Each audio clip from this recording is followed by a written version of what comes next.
Last week's dismal jobs report showed hiring is weak. Just 22,000 jobs added last month. The unemployment rate rose to the highest level in 4 years, and the industries most exposed to tariffs, like manufacturing, are shedding jobs. 6,000 jobs in August alone, 7,000 lost in construction. Manufacturing and wholesale trade losing 12,000 jobs apiece in 1 month. If you look at those tariff-exposed industries, they started losing jobs shortly after this trade war started. Can you believe this? America's job market isn't just slowing down. It's cracking wide open under the pressure of tariffs, retaliation, and a silent workforce exodus no one wants to talk about.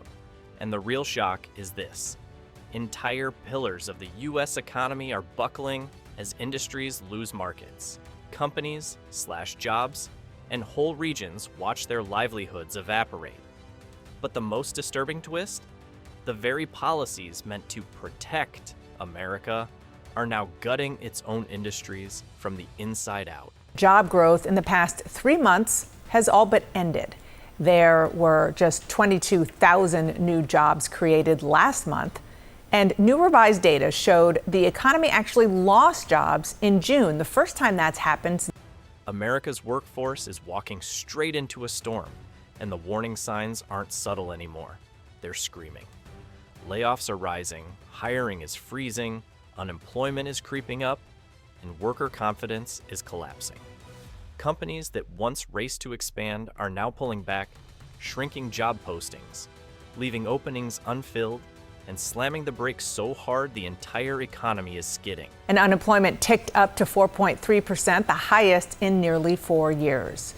An economy that's stalling out is bad news for any president, but particularly for one who...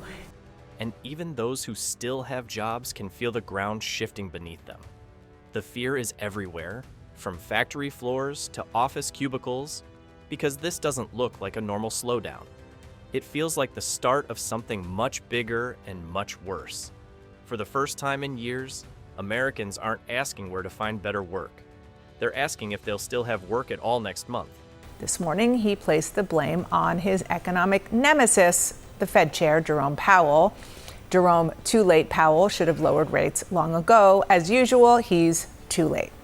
Tariffs were supposed to protect American industries, but let's be honest, they poured gasoline on an already burning job market.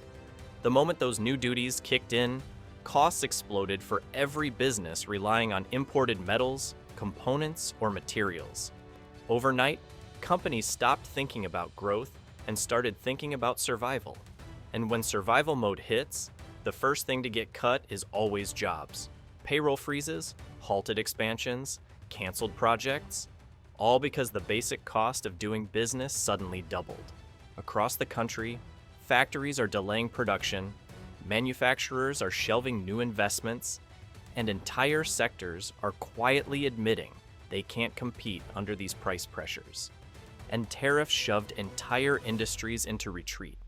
Manufacturing jobs fell for the 4th straight month, which means America has lost 78,000 manufacturing jobs so far this year. If you really want to understand how deep this crisis runs, just look at the companies cutting jobs, not tiny firms, but giants. HP slashing thousands, Verizon wiping out entire departments, Amazon eliminating corporate roles, and a long list of household names quietly doing the same.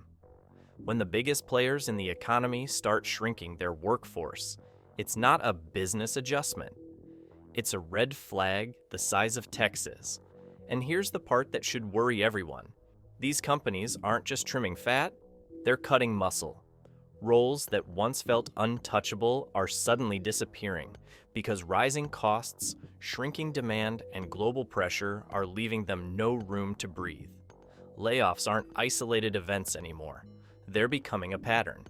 Shutdown is affecting hundreds of thousands of federal workers who are going without pay, and the IRS says it plans to furlough more than 34,000 employees, effectively shuttering taxpayer call centers. And more jobs are set to get slashed as pressure builds to reopen the government. As if the economy wasn't unstable enough, the prolonged government shutdown pushed it even closer to the edge.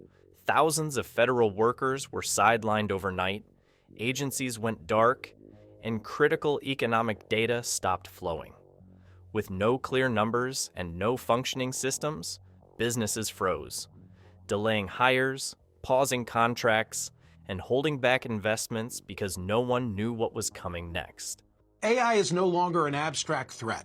It's causing job loss right now, and the headlines, they tell the story.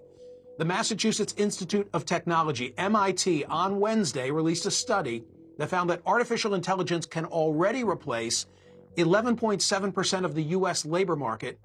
While tariffs hammered companies from the outside, AI hit them from the inside. Businesses pouring billions into automation aren't doing it for innovation. They're doing it to cut headcount.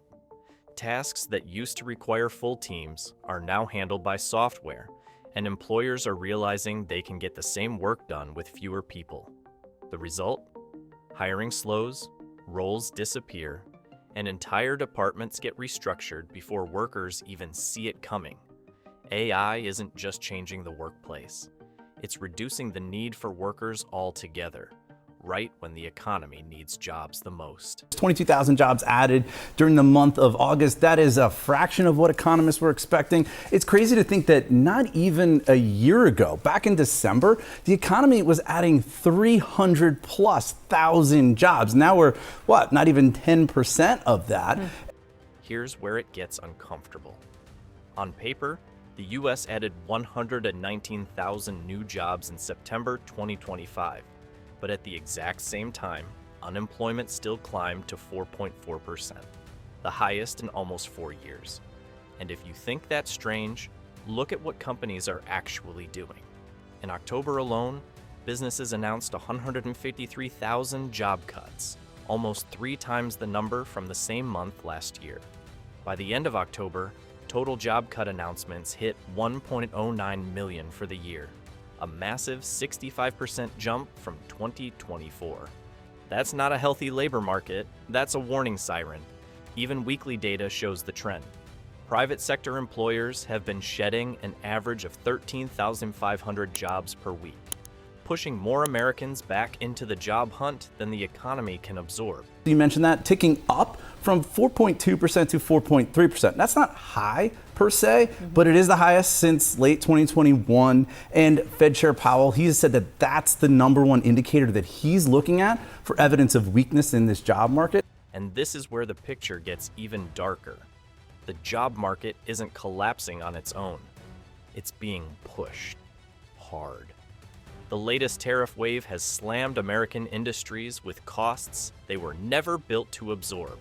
When the price of imported metals, components, machinery, and raw materials jumps overnight, companies don't magically find extra cash. They start cutting. They delay production. They freeze expansion.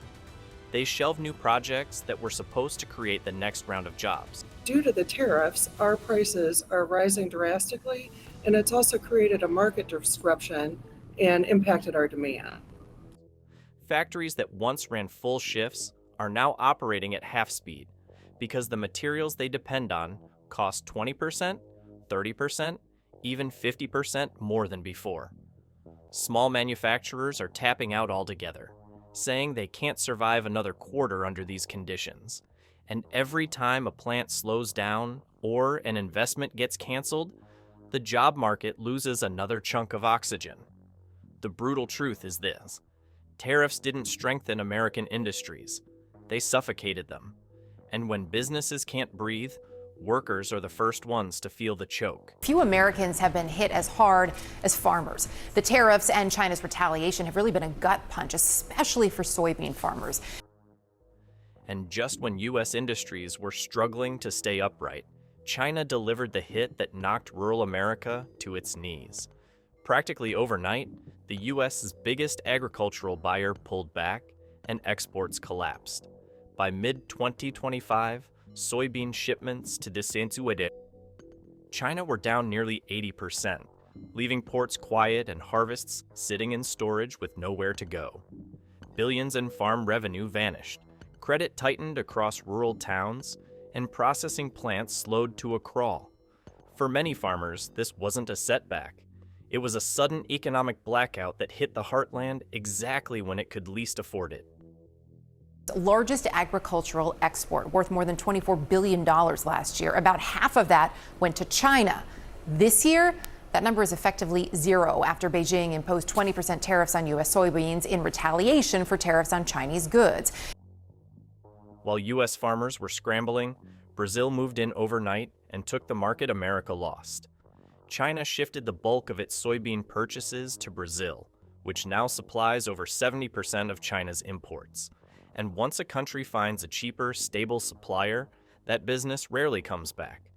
For the U.S., this isn't a pause, it's a replacement. Farmers didn't just lose a customer, they lost their biggest customer to a competitor that can now deliver at scale. And every month this continues, that lost market share becomes harder, if not impossible, to recover. Monday, China began imposing tariffs on several U.S. farm products. Beijing announcing last week an additional 15% tariff on chicken, wheat, corn, and cotton, and a 10% tariff on sorghum, soybeans, pork, beef, and several other products. China's retaliation hit far beyond soybeans, slapping tariffs on major U.S. farm goods and instantly driving up prices. Rural communities felt the shock through tighter credit, reduced plant shifts, and farms losing buyers as China shifted purchases to Brazil. Manufacturing suffered too. Tariffs raised costs for steel, batteries, and key components, delaying production and canceling expansions.